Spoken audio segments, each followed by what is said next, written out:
मरते हुए को जीवन दान दीजिए। यही सच्ची देशभक्ति और यही सच्चा राष्ट्र प्रेम है। ना सरकार मेरी है ना रब मेरा है, ना सरकार मेरी है ना रब मेरा है, और ना ही ये बड़ा सा नाम मेरा है। बस इतनी सी बात का गुरूर है मुझे कि मैं भारत की हूं और ये भारत मेरा है और ये भारत मेरा है। परंतु एक वैचारिक बीमारी हमारे समाज में मुझे नजर आती है। कहा जाता है हम दुनिया के सबसे बड़े लोकतंत्र हैं, जहां हिंदू पैदा होते हैं, मुस्लिम, सिख और ईसाई भी पैदा होते हैं, लेकिन बदकिस्मती है अब इंसान पैदा नहीं होते। और मेरे विचारों में ना हिंदू की जरूरत है ना मुसलमान की जरूरत है। राष्ट्र निर्माण के लिए केवल अच्छे इंसान की जरूरत है, केवल अच्छे इंसान की जरूरत है। जरा सोच कर देखिए, ये पेड़ पौधे और शाखाएं भी परेशान हो जाएं अगर परिंदे भी हिंदू और मुसलमान हो जाएं।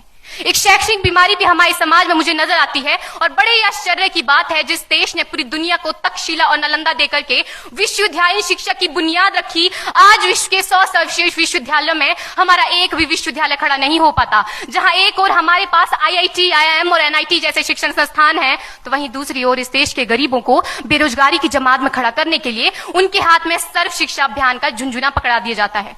और मैं बता दूं, इस शैक्षणिक बीमारी का केवल एक कारण वो ये कि हमारे देश की शिक्षा नीति केवल 2 तरह के लोगों के लिए बनती है। पहले वो जो विद्वान हैं और दूसरे वो जो धनवान हैं।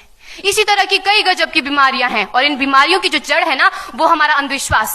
और मेरे विचारों में जब तक इस देश का युवा अपनी सफलता के लिए मंदिरों में जा जाकर नारियल फोड़ फोड़ कर भगवान को रिश्वत लगाता रहेगा, हमारे समाज का शिक्षित वर्ग ही बिल्ली के रास्ता काटने पर खड़े हो जाना, अपने धर्म अपनी जाति को ऊंचा मानकर दूसरों के धर्म की अवहेलना करता रहेगा, तब तक ना तो इस देश से अंधविश्वास खत्म होगा और ना ही हमारा राष्ट्र निर्माण संभव होगा।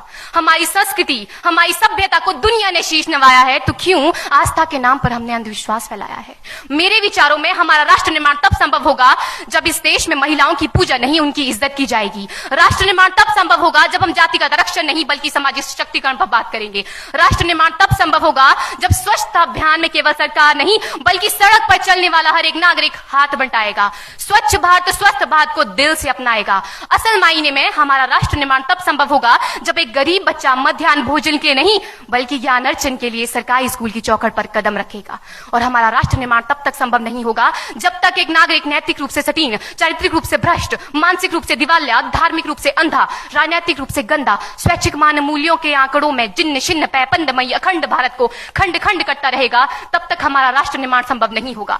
बड़ी बड़ी बातें नहीं, छोटी छोटी कोशिशें करनी होगी, क्योंकि ठोकर हमें पहाड़ से नहीं पत्थरों से लगा करती है।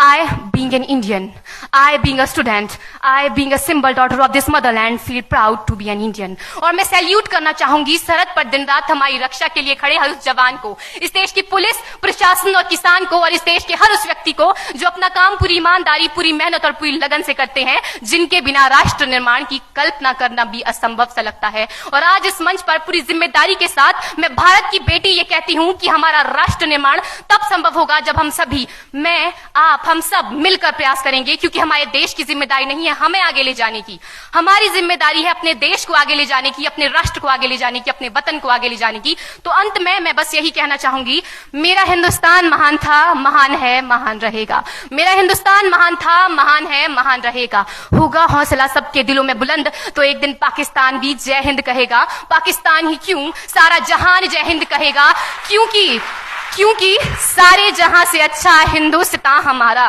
सारे जहां से अच्छा हिंदुस्तान हमारा, हम बुलबुलें हैं इसकी, ये गुलिस्तान हमारा, ये गुलिस्तान हमारा। जय हिंद, वंदे मातरम।